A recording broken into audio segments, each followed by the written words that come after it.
Hello, everybody. Gabriel here. I am sharing with you a practice, a sort of esoteric yoga practice or sadhana that I'm going to undertake.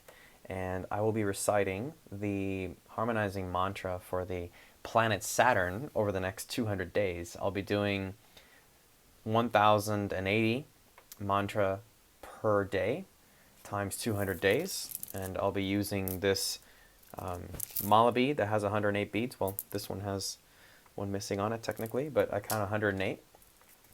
And the interest in Saturn comes about because, well, for many reasons. Saturn is, according to Vedic tradition, the planet that is the ruler of karma. And I find it interesting that when I've tried this mantra, I've done about 6,000 of the mantra so far up in my life, leading up until now.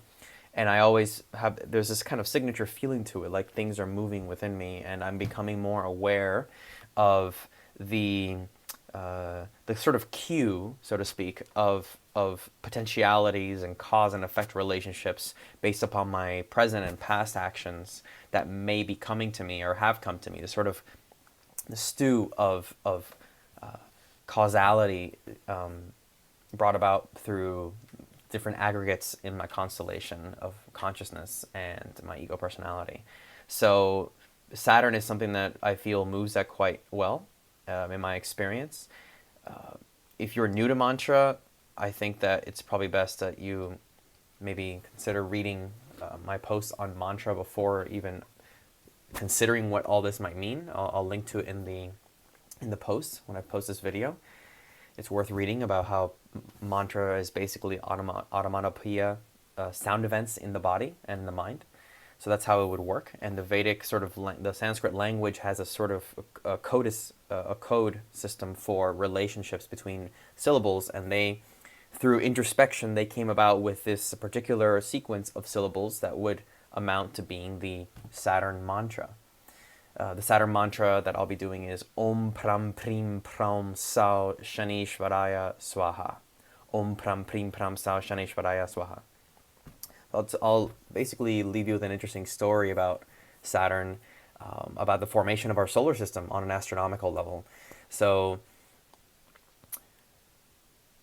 the solar system was initially one of the major theories that came out of Caltech, I think a couple of years ago, 2016 or so, maybe 2015, I'm sorry, showed that Jupiter basically formed almost our entire solar system because Jupiter was this big planet with a lot of mass, and it kind of just pummeled through this belt of gas and planetesimals, so kind of like micro mini planets and pseudoplanets that were just kind of not quite planets in orbits yet, but they were just in this disk of gas. Jupiter pummeled through it, and as it was doing that, it started to spiral in like on a conveyor belt towards the sun. So it's kind of on the slippery slope where Jupiter would eventually been eaten up by the sun. The sun is huge compared to Jupiter. So Saturn was already in existence, and also there were these kind of super Earths between Jupiter and the sun, as well as a bunch of other debris. And Saturn was on a 2-to-1 orbital ratio in terms of velocity, revolutions around the sun compared relative to Jupiter. So it was already outside of Jupiter, or distal to Jupiter from the sun, and it was in this sort of rhythmic dance with Jupiter, and it rescued Jupiter from being swallowed into the sun, essentially. So Jupiter was kind of spiraling in, knocking out planets. Saturn came in and sort of changed the orbit so it would start going again away from the sun. And then all the sort of debris that Jupiter knocked out of the way started hitting the super Earths that were between Jupiter and the sun, and then started to create sort of the planets that we have today, and the rest of the debris was just chucked into the sun. So I almost like to think of that as a modern astronomical analog of how Saturn is this kind of planet of karma. It's sort of like it saved Jupiter's butt in the whole saga of our solar system. Most other solar systems that resemble that have a star like our sun, that you see all these reports about how there's many solar systems in the universe, and they're very similar to ours. In fact, most of those solar systems have giant super Earths that run in orbit really close to the sun. even closer than the Mercury's orbit to our sun. So their super Earths or their super planets that are like super, they call them super Earths, are closer to the central star of that solar system than even Mercury is. So there's not going to be a whole lot of hope for life in that region, as far as we can tell, or something worth exploring at least. So our solar system is quite unique in that regard. There's this big balance of planets that I think of as big gears in a big analog clock, like a grandfather clock. There are these big gears that determine the basic rhythms of our solar systems and the sort of the the big vibrations and frequencies, so to speak, like a very complex, beautiful balance, elegant balance.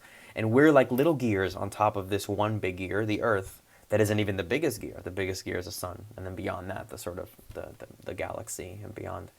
So we're moving really fast, and we can't really tell where different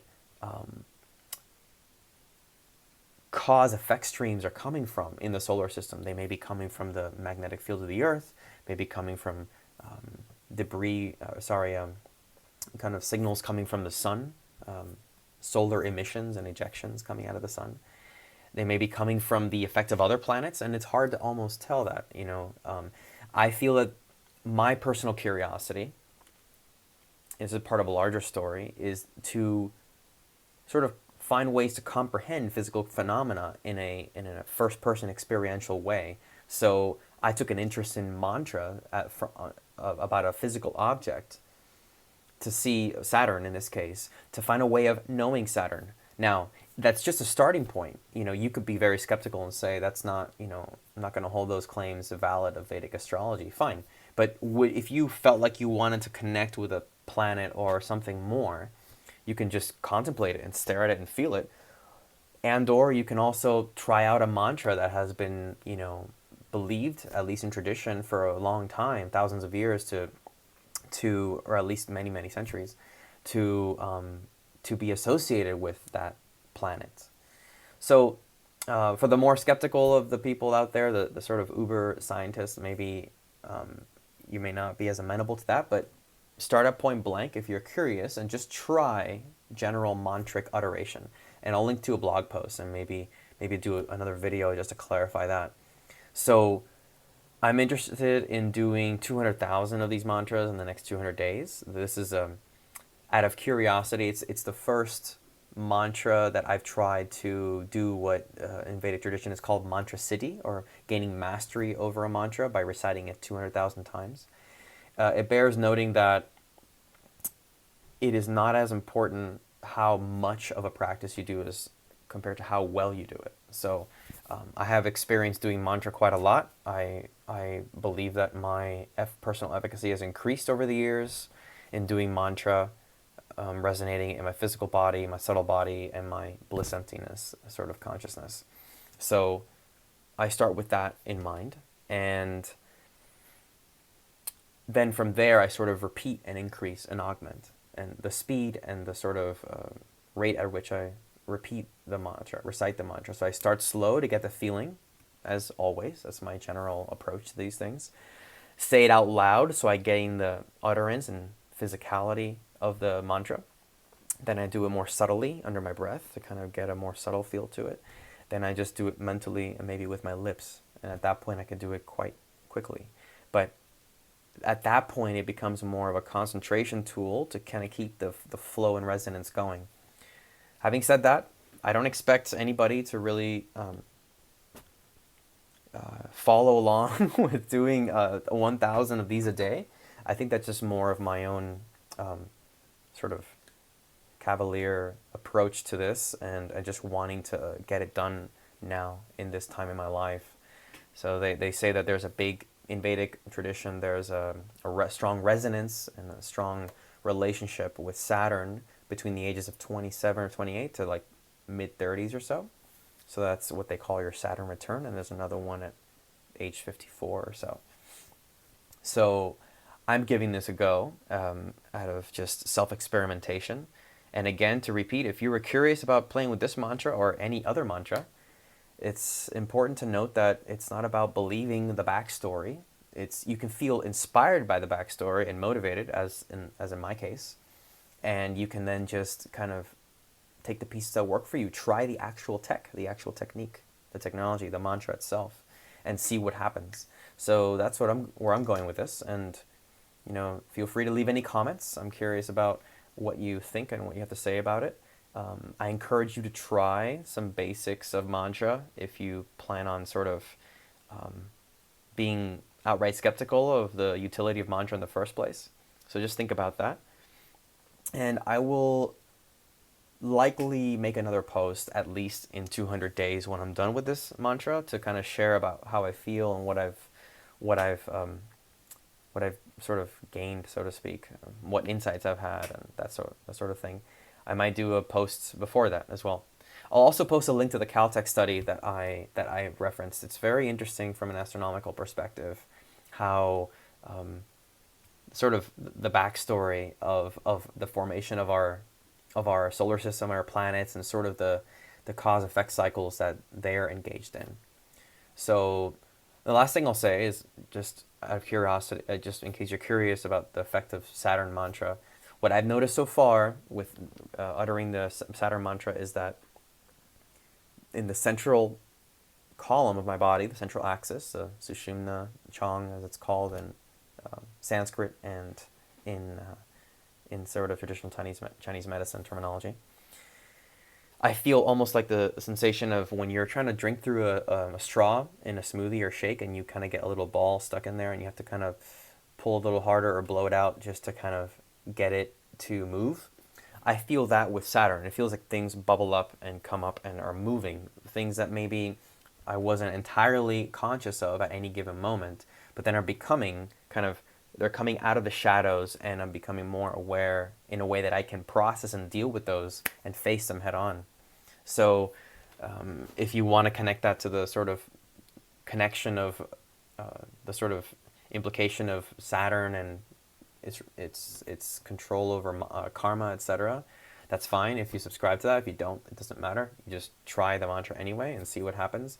This has been my sort of experience. I've tried a bunch of different mantras, different planets, different all sorts of things. Sometimes having an idea of their backstory, sometimes not having an idea of their backstory, and I can sense to the effect either way. I think having an awareness of the backstory does have some effect in sort of what to look for and what your intention could be around it.